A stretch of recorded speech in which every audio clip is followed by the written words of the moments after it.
8 years ago, I broke the heart of the boy I loved. Now, after 8 years overseas, Liam Hayes was finally coming home with his new girlfriend to meet his family. That same day, the hospital gave me its final answer. The cancer had won. There was nothing left to treat, nothing left to try. They sent me home with only time. When Liam saw my mother helping me into a wheelchair, a cold smile touched his mouth. 8 years, he said. And this is what became of you? You can't even walk anymore? Disgust laced every word. I only tugged the sleeve of my down coat lower, hiding the cluster of needle marks across the back of my hand. It's nothing, I said quietly. I fell and broke a bone. That's all. Liam gave a short, bitter laugh. In that case, I'm getting married soon. Why don't you come be my fiancé's bridesmaid? I smiled as if it did not hurt at all. No, thank you. I'm about to leave for somewhere very far away. Then I patted the back of Mom's hand, silently asking her to take me home. I had barely gotten home. Mom had just helped me into bed when Liam Hayes' mother came by. Margaret Hayes stood in the doorway for a long moment, looking at me as if she had rehearsed this conversation 100 times and still could not bring herself to start. Claire, she said at last, her face flushing with shame. I know I have no right to ask you this, but I need a favor. She stopped there. She did not need to finish. I knew exactly why she had come. It was the same reason she had come to me 8 years ago. Back then, the moment Margaret found out I had cancer, she rushed into my hospital room in almost the same state she was in now. I had not even had time to process the diagnosis. I was terrified, crying so hard I could barely breathe, when she dropped to her knees in front of me. Claire, I'm begging you. Please don't drag Liam down with you.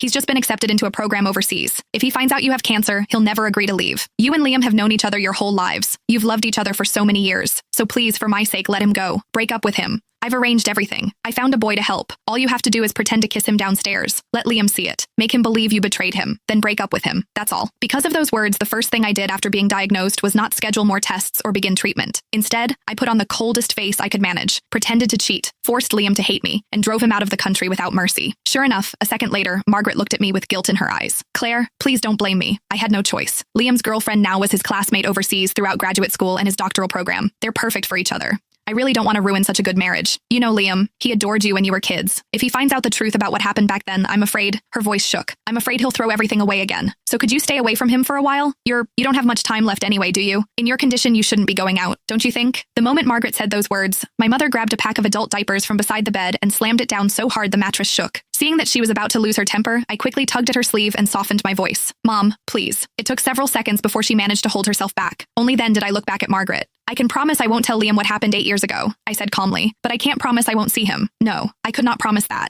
Because during all 8 years of surgeries, chemo, and hospital ceilings, there had never been a day when I stopped missing Liam. When chemotherapy became too much to bear, I would clutch the old photo of Liam and me until my fingers cramped. Some nights, that picture was the only thing that kept me from giving up. I went through more surgeries than I could count. Some minor, some so dangerous Mom signed the consent forms with shaking hands. More than once, I was rushed into the ICU and almost did not wake up again. Every time Mom stood beside my bed and shouted herself hoarse, Claire, have you forgotten? You said you were going to survive. You said you'd get better, go overseas and explain everything to Liam yourself. You promised me. When you were well enough, you said you'd let me take you